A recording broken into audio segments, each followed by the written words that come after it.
Well, much of what remains of the proceedings for the day will include the royal family. We understand that they'll be holding a funeral service, a private funeral service for the burial of the Queen later on tonight. Well, a significant day nonetheless. We're joined by international relations expert Charles Sinkala. Charles, good evening to you. Thanks for your time. Of course, watching the end of that committal service at the St. George's Chapel certainly signifies the ending of this period of mourning, at least for the official period of mourning for the British people. And one just has to ask the question about what happens next, particularly for the royal family and also for the British people. Well, thank you so much for having me, and good evening to your viewers. Yes, indeed, many people are asking those questions, and we could see virtually what has been happening on the media, and as well as some news, and also from the inside sources, that the British monarch is not isolated with the incidences between the families, as it is we have here in KwaZulu-Natal with the Zulu Kingdom. You know, they always have some issues for many years, actually. We also saw the death of Princess Diana, and as well as, the declaration of one of the families that they would like not to be included as royals, and they went to settle in the United States of America. And many changes will come as we can see the unfolding of events. Prince Charles has been put in as king, the third, and, it is unprecedented, to put somebody as a king while the body of the queen hasn't been, laid to rest. And, but different cultures and different customs, practices differently.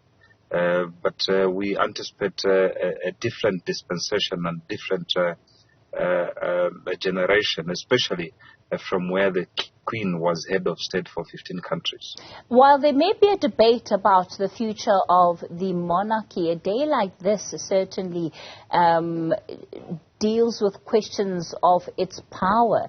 I mean, when one looks at the heads of state that gathered in London today for that official funeral service, that in and of itself speaks volumes. Yes, definitely, Kathy. It speaks a lot of volumes.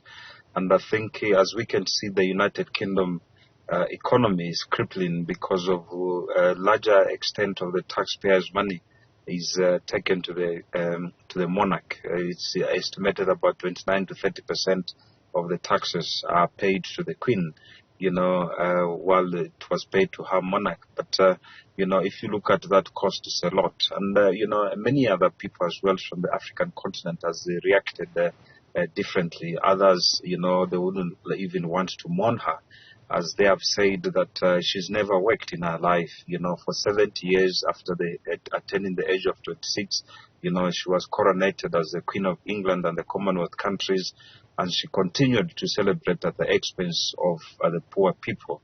Her walking stick alone was in millions and millions of pounds. Her bed, it was estimated about more than 10 million pounds. How would somebody justify sleeping on a bed worth about 10 million pounds? It's something that is undesirable. They lived a lavish lifestyle at an expense of a lot of poor people. Yes, the Queen used to travel in the 80s and 70s and before then, but in the late 90s, she never ever even visited these Commonwealth countries. And we see the agitators of independence for these Commonwealth countries has come up, and we can also see the other African leaders who has gone there. Many of them hasn't gone there. I can give an example to President HH from Zambia has only sent his envoys, and many other African countries. So that shows a significant type of choice that whether they go to the UNGA in the United States of America to discuss the climate change and as well as the war between Russia and Ukraine, or they must go mourn the Queen. All right, we're going to leave it there for tonight. International relations expert there, Charles Sinkala.